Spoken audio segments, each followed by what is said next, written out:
Les deseamos una cordial bienvenida a este estudio de la lección de la Escuela Sabática con la Voz de la Esperanza. Gracias por acompañarnos, sea que te hayas unido por la televisión, por las redes sociales, por audio. Rogamos a Dios que derrame sus ricas bendiciones sobre ti. Y gracias por los lindos saludos que nos envían de diferentes países, ¿no es cierto, Omar? Hoy mandamos un gran abrazo a todos nuestros hermanos y hermanas en Venezuela. Sepan que no cesamos de orar por cada uno de ustedes. Dios les fortalezca y les bendiga siempre. Bien, esta semana estaremos repasando la lección número 3 para el 16 de julio de 2022 y lleva por título La jaula del pájaro. Un título muy original. Sí lo es. Pero antes que nada, Nessie, pidamos sabiduría a nuestro Padre Celestial para que entendamos el mensaje de este estudio. ¿Qué te parece? Oremos. Padre que moras en los cielos, esta semana será una lección fascinante. Todas las lecciones estudiamos sobre tu carácter, tu plan, el plan que tienes para nosotros y el gran ministerio de tu Hijo amado y el Espíritu Santo que todo el tiempo nos está llamando. Ahora agradecemos, Padre Celestial, por este privilegio de estar juntos con nuestros hermanos y hermanas. En el nombre de Cristo Jesús pedimos esta bendición. Amén. Amén. Bien, Nessie, comenzamos con el texto de esta semana. Se encuentra en el libro de Primera de Pedro, capítulo 1, versículo 6. Y dice así: en lo cual vosotros os alegráis, aunque ahora por un poco de tiempo, si es necesario, tengáis que ser afligidos en diversas pruebas. Este versículo se refiere a la liberación final de la crisis inminente. Amén. La redención que como cristianos fervientes hemos esperado a través de todas nuestras luchas. La palabra peirusmos, que se traduce del griego como pruebas, describe al cristiano como acosado por diversos disgustos, problemas, chascos y pesares, los cuales usa Satanás en su intento por destruir la fe en Dios. Cierto, eso es muy cierto. Mas nuestra esperanza viva hace posible que sintamos gozo en medio de las agobiantes pruebas. Sabemos que Dios tendrá la última palabra en este gran conflicto entre el bien y el mal. Pero las luchas que enfrentamos en este mundo son reales, ¿no es cierto? Es fácil entender que Satanás causa dolor, pero ¿será que Dios mismo toma parte activa y nos guía a crisoles donde experimentamos confusión y sufrimiento? Si bien es cierto que muchos de nuestros problemas los creamos nosotros, ¿no es cierto? Dios es en última instancia el soberano de todo el universo, así como de nuestras vidas individuales. Él desea que crezcamos como individuos, como familias, como comunidades y también como naciones. En el contexto de nuestra caída, el crecimiento toma dimensiones que abarcan más de lo que imaginamos. Muchas veces Dios permite que pasemos por pruebas. ¿Para qué? Para que maduremos. Ahora, la sierva del Señor lo explica en el libro El Ministerio de Curación, página 374. Y dice así: en plena luz del día y al oír la música de otras voces, el pájaro enjaulado no cantará la canción que su maestro busca enseñarle. Él aprende un fragmento de esto, un trino de aquello, pero nunca una melodía completa y definida. Cubre el amo la jaula y la pone donde el pájaro no oiga más que el canto que ha de aprender. En la oscuridad lo ensaya y vuelve a ensayar hasta que lo aprende y prorrumpe en la melodía perfecta. Entonces el pájaro es sacado de la oscuridad y en lo sucesivo cantará aquel mismo canto en plena luz. Así trata Dios a sus hijos. Tiene un canto que enseñarnos y cuando lo hayamos aprendido entre las sombras de la aflicción, podremos cantarlo perpetuamente. Estar en oscuras para aprender el cántico que el maestro quiere enseñar. Esto es tremendo. Fijémonos que el que lleva el pájaro a la oscuridad es el propio maestro. Es cierto que Dios nos salva por gracia, hermanos. Es cierto que Él nos justifica por el sacrificio de Cristo y por nuestra aceptación de ese sacrificio por fe. Pero la gracia de Dios no es una solución barata que se detiene al nivel de declararte justo, no. La gracia de Dios es educativa y transformadora. Ay, Omar, no es una gracia barata en realidad. No se queda allí. No. La vida y la salvación no son simplemente experiencias teóricas, mis hermanos. Crecemos cuando realmente experimentamos el amor incondicional de Dios por nosotros. Amén. Cuando nos comprometemos a amarlo sin reservas, a vivir con Él y permitirle que Él viva en nosotros, aún en las pruebas. Amén, sí. Es que todos, Dios y nosotros, estamos involucrados en un conflicto cósmico, sí. Muy cierto. Pero si nos comprometemos, hermanos, a ponernos del lado de Dios, a promover su reino en respuesta a su rescate del daño de Satanás, por supuesto, entonces Dios actuará como el Señor de los ejércitos. Amén. ¿Sabes? Aquel que nos conduce en esta experiencia de vida, aquel que nos transforma y nos ayuda a crecer, es el que nosotros debemos fijar nuestros ojos y aceptar su merced y aceptar todo lo que Él nos quiere dar. Amén. Esta semana, hermanos, seremos sacudidos con este estudio. La lección destaca 2 temas. Número 1, Dios nos guía a través de la lucha de este mundo caído. Esto es lo que nos consuela y nos da fuerza y confianza en el poder divino. Número 2, solo cuando Dios nos guía a través de las batallas de nuestra vida podremos crecer y ser transformados. Y también contestaremos las siguientes preguntas. ¿Cómo nos enseña Dios a cantar? ¿Qué pasa con la tentación? ¿Cuál es su origen y cuáles son sus resultados? También sí. ¿De qué manera somos como los hijos de Israel en el desierto? ¿Y qué se supone que debemos aprender, sí? Pero no nos quedemos con las incógnitas.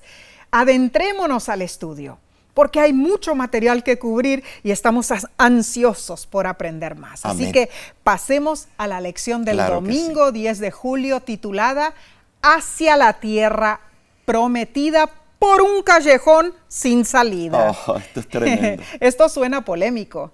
¿Cómo puede prometernos la tierra prometida y mandarnos por una calle sin salida, Omar? Bueno, sí. Empecemos leyendo Éxodo, capítulo 14, versículo 10. Y es interesante lo que dice allí. Y cuando el faraón se hubo acercado, los hijos de Israel alzaron sus ojos y he aquí que los egipcios venían tras ellos. Por lo que los hijos de Israel temieron en gran manera y clamaron a Jehová. Pobres israelitas, para los ojos humanos su situación parecía desesperada. encerrados al este por el mar, al sur por una escabrosa montaña, al oeste por desiertos montañosos y al norte por los egipcios perseguidores. Probablemente, hermanos, llegaron a la conclusión de que su escape era imposible. Y para colmo, estaban desarmados y sin preparación alguna para el combate. Y más aún, todavía no habían aprendido a poner su confianza en el poder y en la protección de Dios. Ese fue un drama espeluznante. Me imagino cuán aterrados estaban ellos. Y notemos cómo reaccionaron. Algunos le dijeron a Moisés: ¿no había sepulcros en Egipto que tuviste que sacarnos al desierto para morir? ¿Qué nos has hecho al hacernos salir de Egipto? ¿Acaso no te lo dijimos antes, Moisés? Déjanos en paz para que podamos seguir siendo esclavos de los egipcios. Habría sido mejor para nosotros ser esclavos egipcios que morir aquí en el desierto. Te pregunto, mi hermana, mi hermano, ¿alguna vez has estado tú entre la espada y la pared? ¿O en una encrucijada difícil, un callejón sin salida? El autor de la lección comenta lo siguiente: a veces puede ser agradable, como entrar inesperadamente en una sala llena de amigos que te esperan y todos gritan: ¡sorpresa! ¡Feliz cumpleaños! En otras ocasiones puede ser un shock muy desagradable.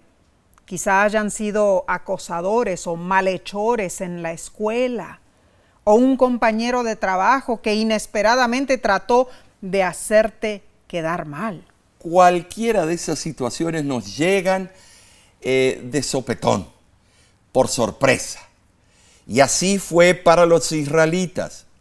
Ahora, si en vez de reclamar su oración hubiese sido acompañada por la fe, ¿sí?, la historia bíblica no hubiera registrado su murmuración contra Moisés.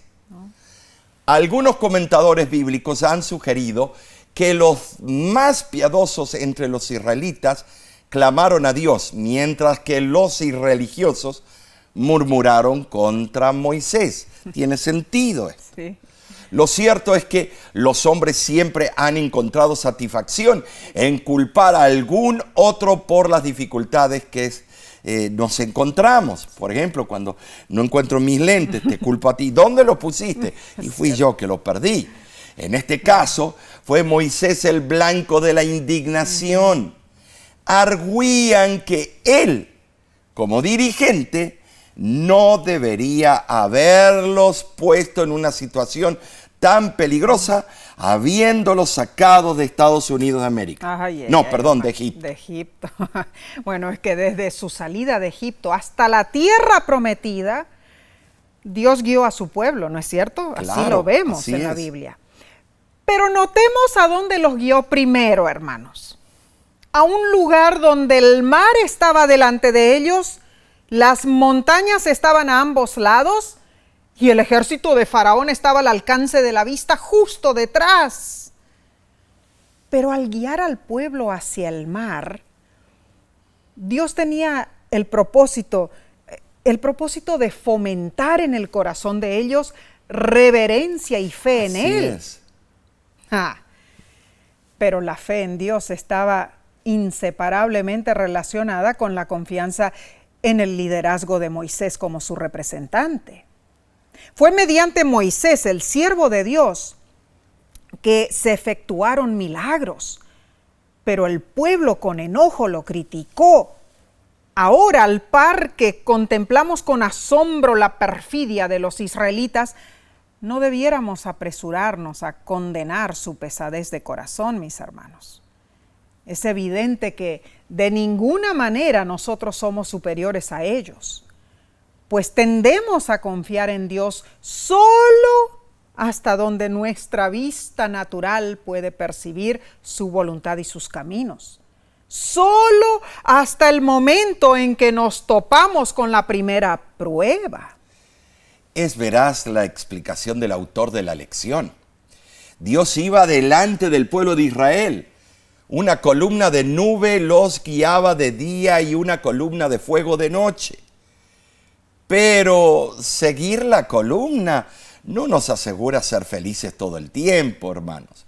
También puede ser una experiencia dura, porque el entrenamiento en justicia nos lleva a lugares que prueban nuestros corazones.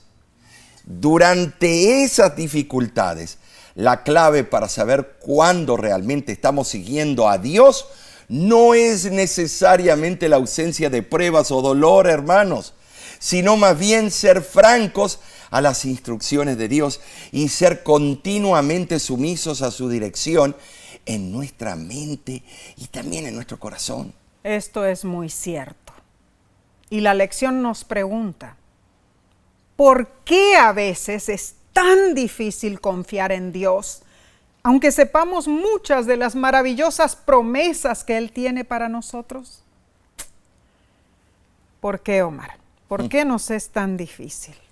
Bueno, mientras hacemos una corta pausa, hermano, hermana, piensa en aquella situación difícil a la que creas que Dios te llevó a enfrentar, aquella situación a la cual Dios te llevó a ese callejón sin salida para enseñarte a creer en Él y a temerle.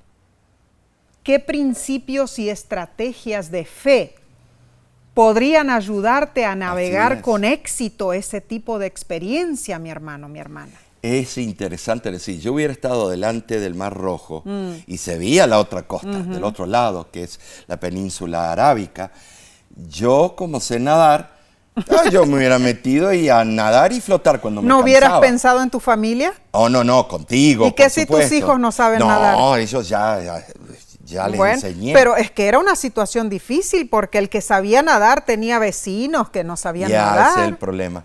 Pero yo ya hubiera estado nadando como un campeón mundialista. Yo no sé, si Omar, veía al faraón atrás. Yo no sé si hubieras hecho eso, pero en realidad yo sí creo que todo el pueblo de Israel estaba en un callejón sin salida ahí en ese momento. Así es. Solo tenían que confiar en Dios. Y saben, mis hermanos, debemos confiar en Dios. No importa la circunstancia.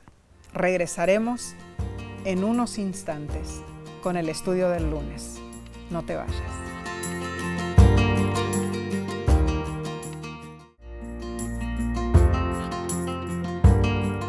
Estamos recibiendo consejos prácticos provenientes de la palabra de Dios.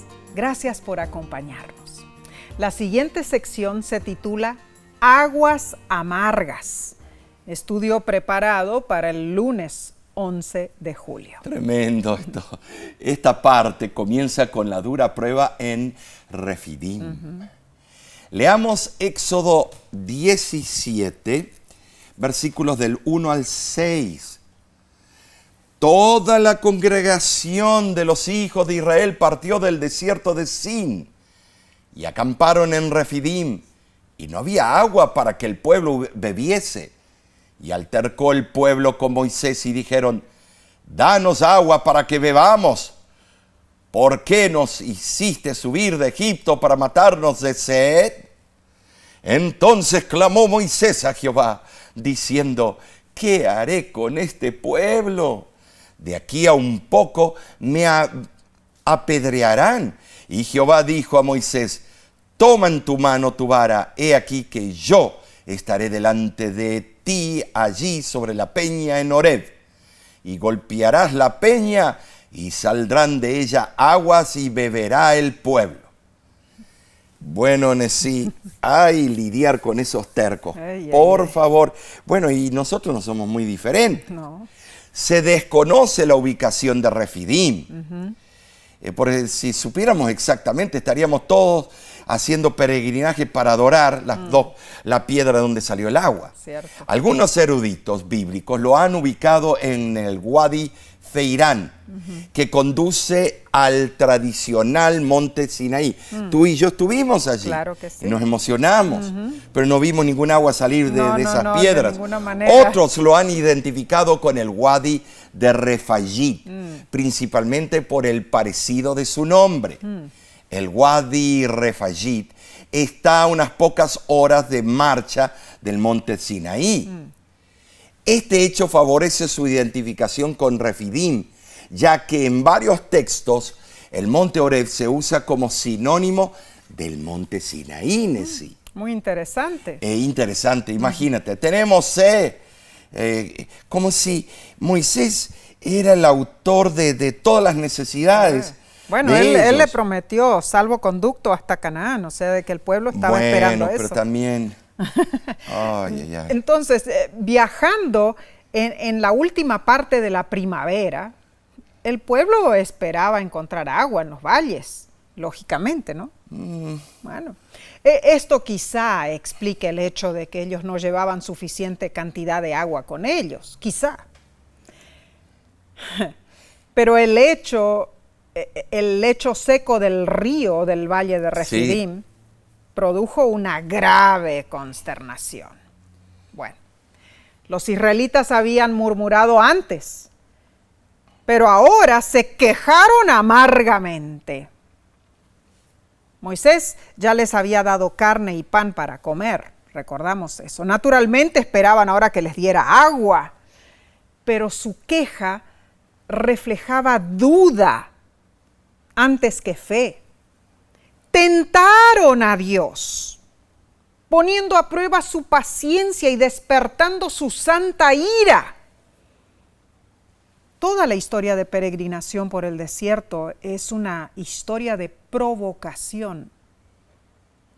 Es asombrosa la longanimidad de Dios para con los israelitas, quienes tentaron y enojaron al Dios Altísimo. Salmo 78, 56. Bueno, yo entiendo a los judíos porque tenían sed.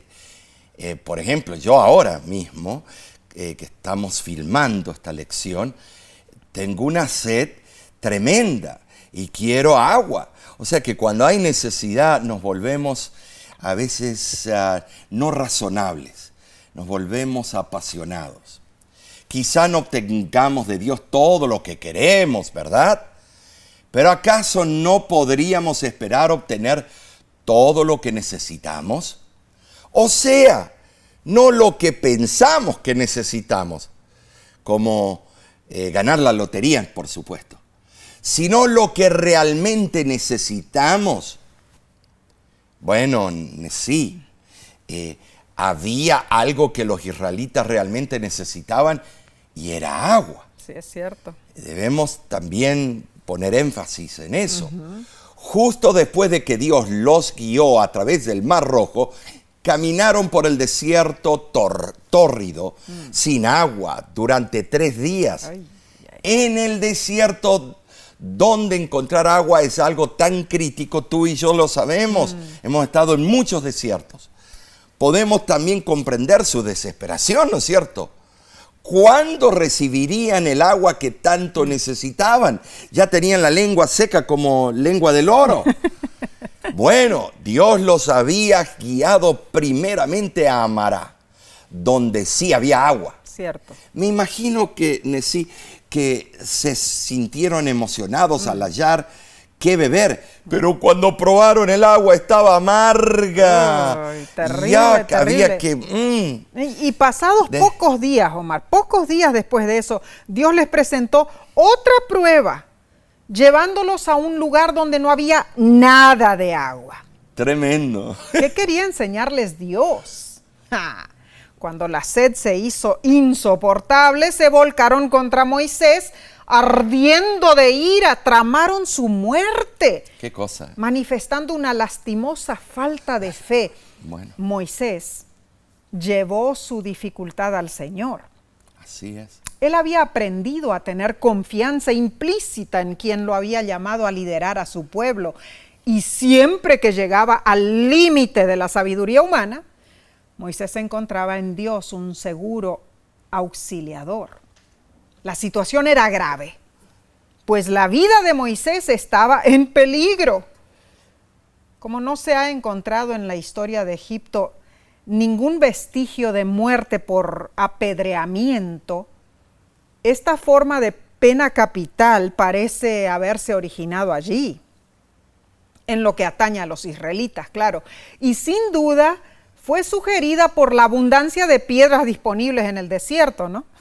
Sabes, Nesí, yo me acuerdo cuando íbamos con los campesinos que buscaban agua debajo de la tierra, iban con un palo, no sé si es hechicería o superstición, y con el palo, y puedes creer que le daban, ahí encontraban un ojo de agua. Tal vez los israelitas podrían haber hecho eso. No.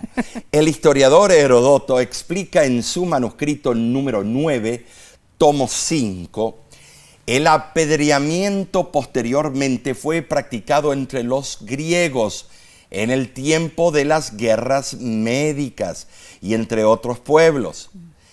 Esta era manera fácil de matar a un criminal sin derramar su sangre. Se practicaba cuando la gente era convocada para vengar un crimen, como la blasfemia o idolatría. Tremendo. Sin embargo, en Refidim se trató de un motín, un levantamiento espontáneo del pueblo para librarse de un jefe que odiaban y a quien culpaban por su sufrimiento. En verdad, Nesí, la sed puede ser una tortura de la peor clase. Nosotros tuvimos algunas experiencias de esas, Nesí. Cierto. Nosotros que vivimos en un desierto sabemos perfectamente cuán valiosa es el agua. Cuando fuimos a acampar con las iglesias al medio del desierto y nos empezó a faltar agua. Ay, son y gotitas enseguida empezamos preciosas. A chillar. Claro, muy cierto. Parecíamos gallinas cluecas. Es que estar sediento en el desierto no es cosa fácil. Y los israelitas reclamaron: ¿está pues Jehová entre nosotros o no? Éxodo 17:7. ¿Te has hecho tú esa pregunta alguna vez? ¿Cómo te sentiste? ¿Y qué lecciones aprendiste? ¿Cuántas veces necesitas tú que Dios te responda antes de dejar de preguntar y reclamar? Los libros inspirados nos alientan. El libro Dios nos cuida, página 84, dice: cuando nos vemos obligados a beber de las aguas amargas, apartémonos de lo amargo y contemplemos lo precioso y brillante. Cuando el alma humana está sometida a pruebas, la gracia de Dios puede proporcionar seguridad. Reunimos fuerza y valor para trabajar y no flaqueamos ni nos desanimamos. Te pregunto, hermano, hermana, ¿estás bebiendo tú aguas amargas? Contempla a Cristo. Él te ayudará a soportar la prueba. Nos ayudará a soportar la prueba, Omar. Claro que Pero sí. en realidad no es fácil cuando estamos en esa situación, ¿no es cierto? Así es. Sin embargo, debemos seguir con el estudio, Omar. Vamos a la lección del martes 12 de julio, titulada El gran conflicto en el desierto. Tremendo. En esta sección vemos cuán difícil resulta enfrentar las tentaciones porque apelan a cosas que realmente deseamos. Y lo peor es que siempre parecen llegar en nuestros momentos más débiles, cuando estamos más vulnerables. Cierto. Para entender el estudio de este día, debemos leer Lucas capítulo 4, versículos del 1 al 13. ¿Podrías leer esos versículos, Nesí? Claro que sí, con gusto. Dice la Biblia: Jesús, lleno del Espíritu Santo, volvió del Jordán y fue llevado por el Espíritu al desierto por 40 días y era tentado por el diablo. Y no comió nada en aquellos días, pasados los cuales tuvo hambre. Entonces el diablo le dijo: si eres hijo de Dios, di a esta piedra que se convierta en pan.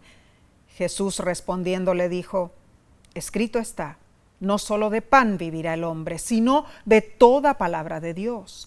Y le llevó el diablo a un alto monte y le mostró en un momento todos los reinos de la tierra. Y le dijo el diablo: a ti te daré toda esta potestad, si tú postrado me adorares. Respondiendo Jesús le dijo: vete de mí, Satanás, porque escrito está: al Señor tu Dios adorarás y a Él solo servirás. Y le llevó a Jerusalén y le puso sobre el pináculo del templo y le dijo: si eres hijo de Dios, échate de aquí abajo, porque escrito está: a sus ángeles mandará cerca de ti que te guarden. Respondiendo Jesús le dijo: escrito está: no tentarás al Señor tu Dios. Y cuando el diablo hubo acabado toda tentación, se apartó de él por un tiempo. Mateo explica que las tres principales tentaciones ocurrieron al fin de los 40 días, algo que también corrobora la última parte de Lucas 4:2. El libro deseado, el deseado de todas las gentes, página 92, dice: cuando Jesús entró en el desierto fue rodeado por la gloria del Padre. Absorto en la comunión con Dios, se sintió elevado por encima de las debilidades humanas. Pero la gloria se apartó de él y quedó solo para luchar con la tentación. Entonces vio Satanás su oportunidad. Pensó que podía vencer a Cristo. Ahora sí, las tentaciones de Satanás eran diarias durante los 40 días del ayuno de Jesús. Tremendo. Las tres tentaciones mencionadas en los evangelios solo representan la culminación de todas las tentaciones que tuvo que soportar. Muy cierto, Omar. Leer esta historia trae a relucir puntos muy notables. Así es. A primera vista parece que el Espíritu Santo condujo a Jesús a la tentación. Sin embargo, hermanos, Dios nunca nos tienta. Santiago 1:13 así lo dice. Pero lo que sí ocurre es que Dios nos conduce a crisoles de prueba. Lo interesante en Lucas capítulo 4 es que el Espíritu Santo puede guiarnos a tiempos de prueba, implicando que estaremos expuestos al feroz ataque de Satanás.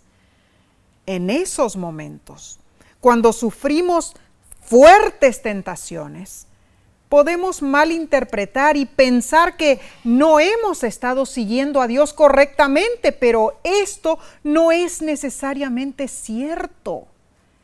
Leo del deseado de todas las gentes, página 102, dice: no deberíamos desanimarnos cuando nos asalta la tentación. Muchas veces, al encontrarnos en situación penosa, dudamos de que el Espíritu de Dios nos haya estado guiando, pero fue la dirección del Espíritu la que llevó a Jesús al desierto para ser tentado por Satanás.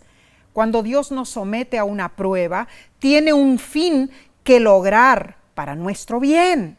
Jesús no se entregó a la desesperación cuando la tentación le sobrevino, ni debemos hacerlo nosotros. Sucede que a veces cuando estamos en el crisol nos quemamos en vez de ser purificados. Pero hay una buena noticia, hermanos, y es que debido a que Jesús es nuestro portador de pecado y Él pagó la pena por nuestro fracaso, podemos ser reconfortados al saber que soportaremos la próxima tentación porque Cristo nos comprende, porque Él pasó por un crisol peor que cualquiera de nosotros. ¿Sabes, Nesí? Nunca seremos abandonados por Él. Hay esperanza aún para el peor de los pecadores. Amén, amén. La experiencia de Cristo en el desierto comprueba el origen de toda tentación. El diablo puso a Jesús en las diversas situaciones y basó sus tentaciones en el mal razonamiento. Así, la gran controversia se demostró claramente. Debemos tener cuidado de no asignar la responsabilidad de los chascos de nuestra vida.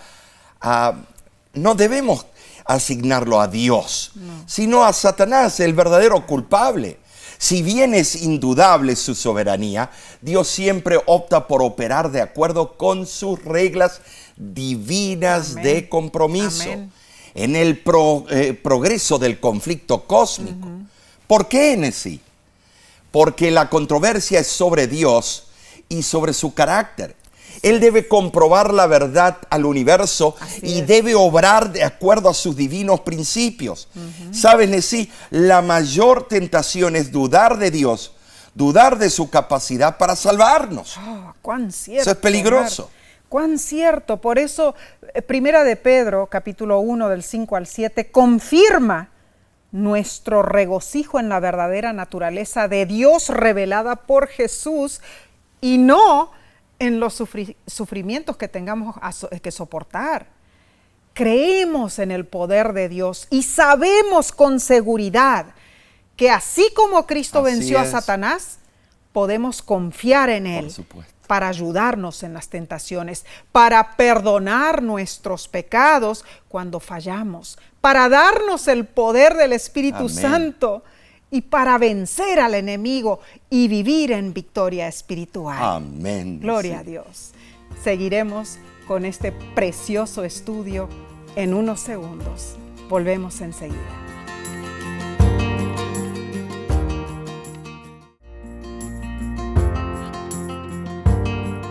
Es un privilegio estudiar la Biblia. Gracias por acompañarnos. Pasemos a la lección del miércoles 13 de julio titulada Un legado que perdura. Y así es, Nesí. En esta parte vemos la dolorosa experiencia de las pruebas de la persecución. Leamos Primera de Pedro, capítulo 1, versículos del 6 al 9. En lo cual vosotros os alegráis, aunque ahora por un poco de tiempo, si es necesario, tengáis que ser afligidos en diversas pruebas, para que, sometida a prueba vuestra fe, mucho más preciosa que el oro, el cual, aunque perecedero se prueba, con fuego sea hallada en alabanza, gloria y honra, cuando sea manifestado Jesucristo, a quien amáis sin haberle visto, en quien creyendo, aunque ahora no lo veáis, os alegráis con gozo inefable y glorioso, obteniendo el fin de vuestra fe, que es la salvación de vuestras almas. Aquí se mencionan temibles pruebas, crisis perentoria y la liberación final de los fieles. Cierto, man. En Primera de Pedro, capítulo 1, versículo 1, el apóstol le escribe a los expatriados, a los peregrinos de la dispersión, en el Ponto, Galacia, Capadocia, Asia y Bitinia. Estos son lugares que se encuentran en la parte occidental de Turquía hoy día. Pedro sabía que esos cristianos eran extranjeros y afligidos en diversas pruebas. En los primeros siglos de la era cristiana, la fiel creencia era que debían separarse del mundo. Y cuenta la historia que algunos cristianos fueron a visitar a cierto sabio muy devoto que vivía en una cueva. Todo lo que tenía era una burda cama, una silla, una mesa y una vieja estufa. Atónitos al ver cuán pocas posesiones tenía, uno de los visitantes indagó: «Señora, ¿dónde están sus muebles?». Y el anciano replicó con otra pregunta: «¿Y dónde están los suyos?». El que se había atrevido a interrogarle respondió: «Bueno, nuestros muebles están en casa, no los llevamos con nosotros porque estamos de viaje».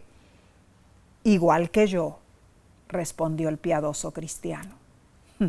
Interesante. Tremendo, esto, porque estamos de viaje hacia la patria celestial.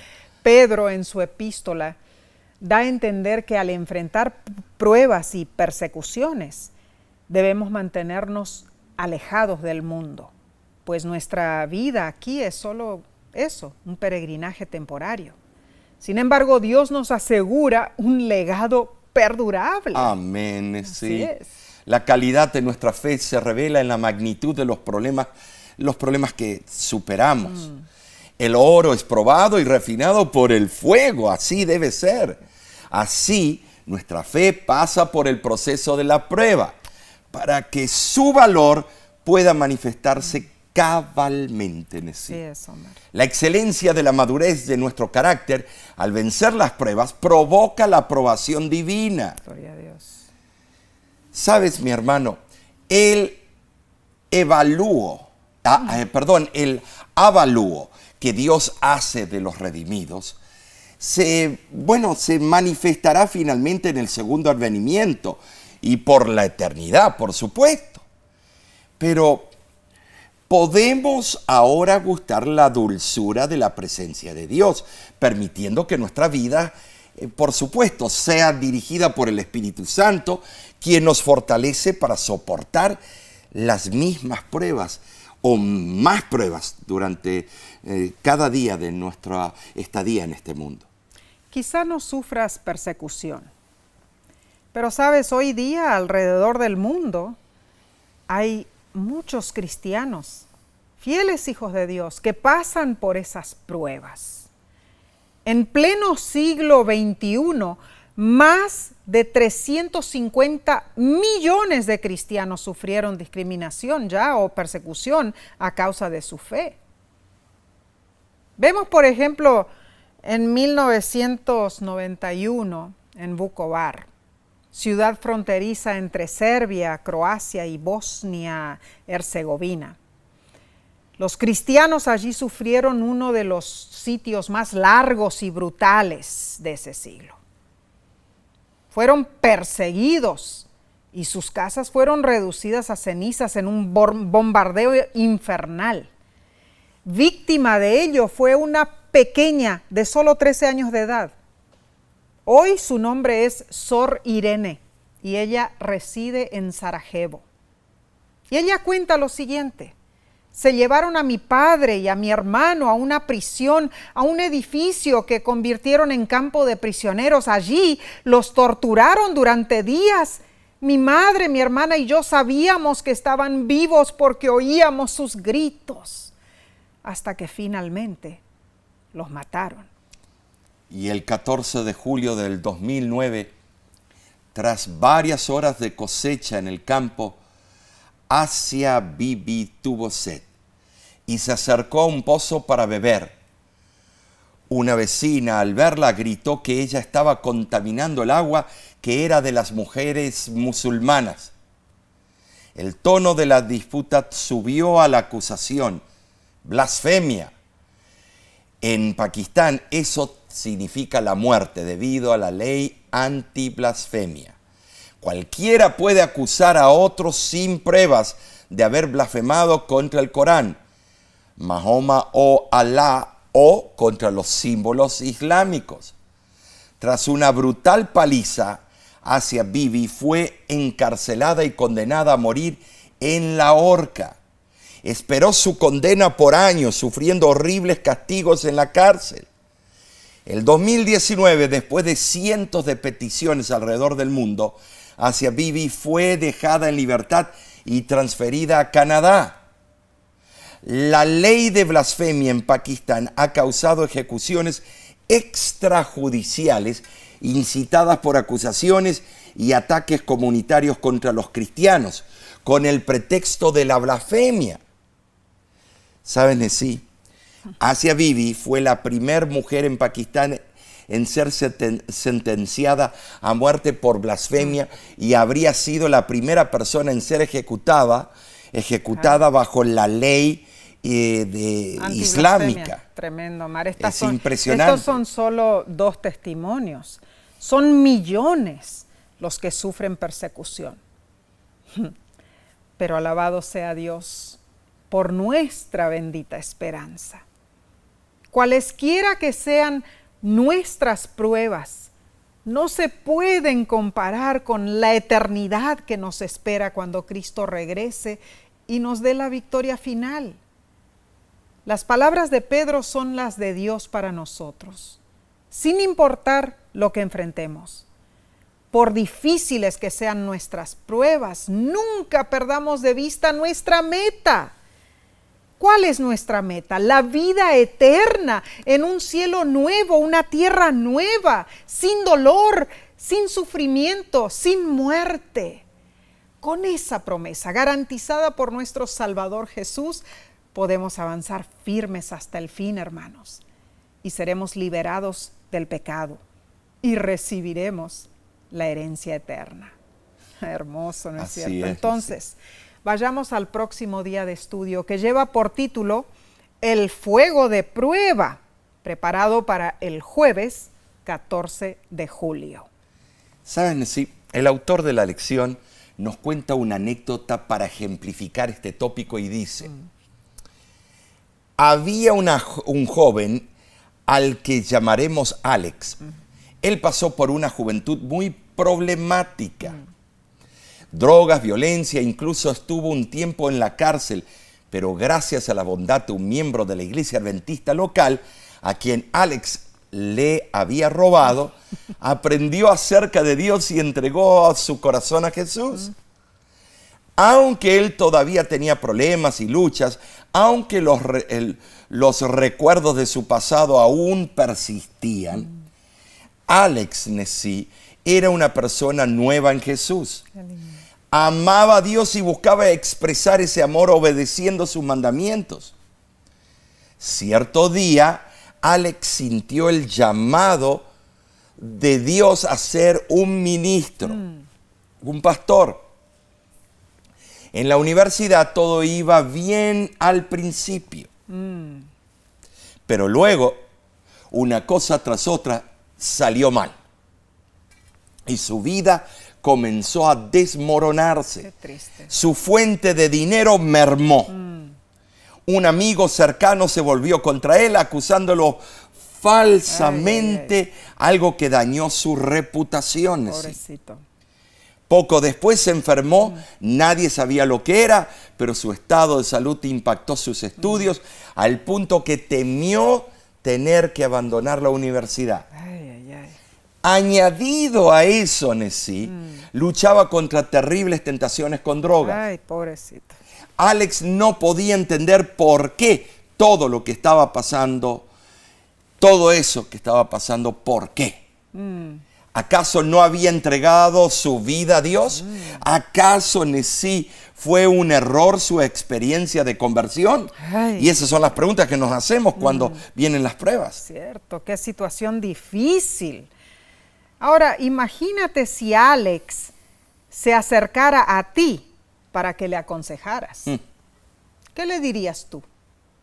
¿Qué experiencias de tu propia vida podrías compartir con Alex? ¿Qué versículos usarías? La lección nos da varios textos muy útiles. Por ejemplo, Jeremías 29:13. Y me buscaréis y me hallaréis, porque me buscaréis de todo vuestro corazón. Y Romanos, capítulo 8, versículo 28, dice, y sabemos que a los que aman a Dios, todas las cosas les ayudan a bien. Esto es, a los que conforme a su propósito son llamados. Además, podríamos usar 2 de Corintios, capítulo 12, versículo 9. Y me ha dicho, bástate mi gracia, porque mi poder se perfecciona en la debilidad. Por tanto, de buena gana me gloriaré más bien en mis debilidades, para que repose sobre mí el poder de Cristo. Y Hebreos capítulo 13, versículo 5 en adelante, es muy interesante y relevante. Y dice así, sean vuestras costumbres sin avaricia, contentos con lo que tenéis ahora, porque Él dijo, no te desampararé ni te dejaré. Todos los que seguimos a Dios hemos enfrentado crisis, hermanos, cuando hemos sido tentados a dudar de la dirección divina. Lo importante, Nesí, en esas situaciones es aferrarse a las promesas, recordar cómo Dios nos ha guiado en el pasado y orar con fe y perseverancia. Sabes, el Señor nunca se dará por vencido con nosotros. Amén. Jamás. La pregunta es, ¿Sucumbiremos nosotros a la tentación de darnos por vencidos y renunciaremos a Cristo? ¿O nos mantendremos firmes a pesar de las pruebas hasta recibir la corona de la vida eterna?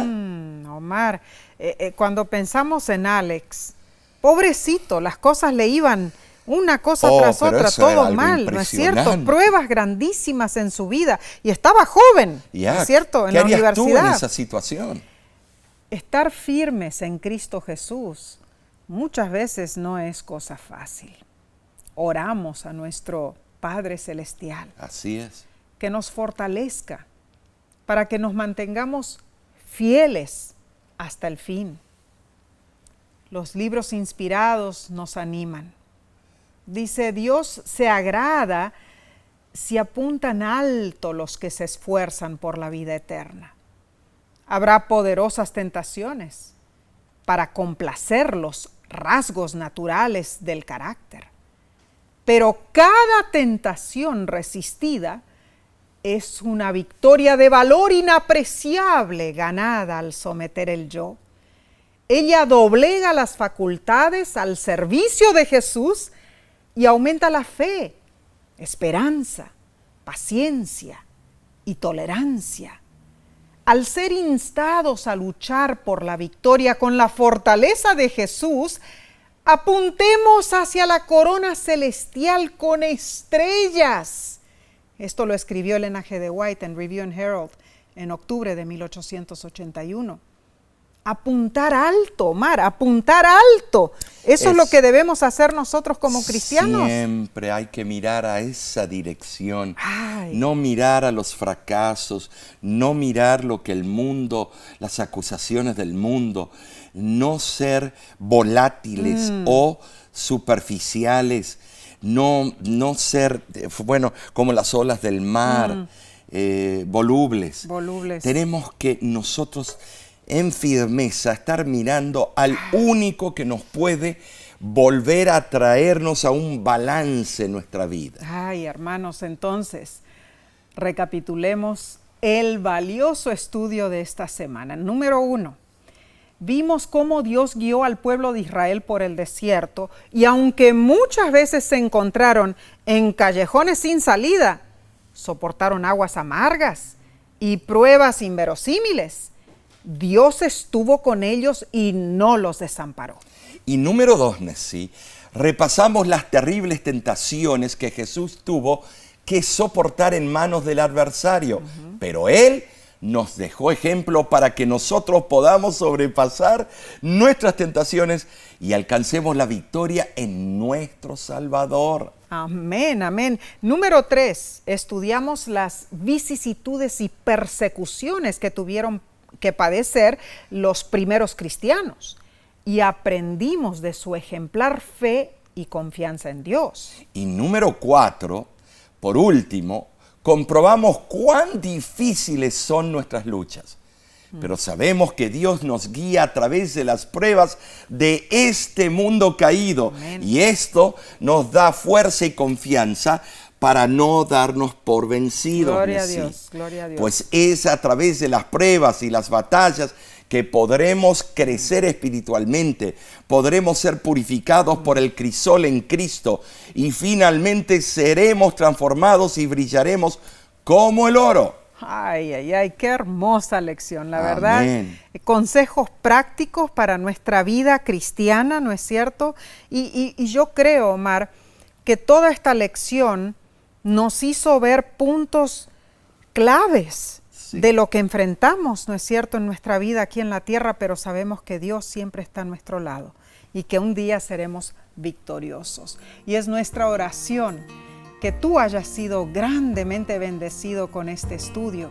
Te invitamos a acompañarnos nuevamente para estudiar la próxima lección que se titula Ver el rostro del orfebre.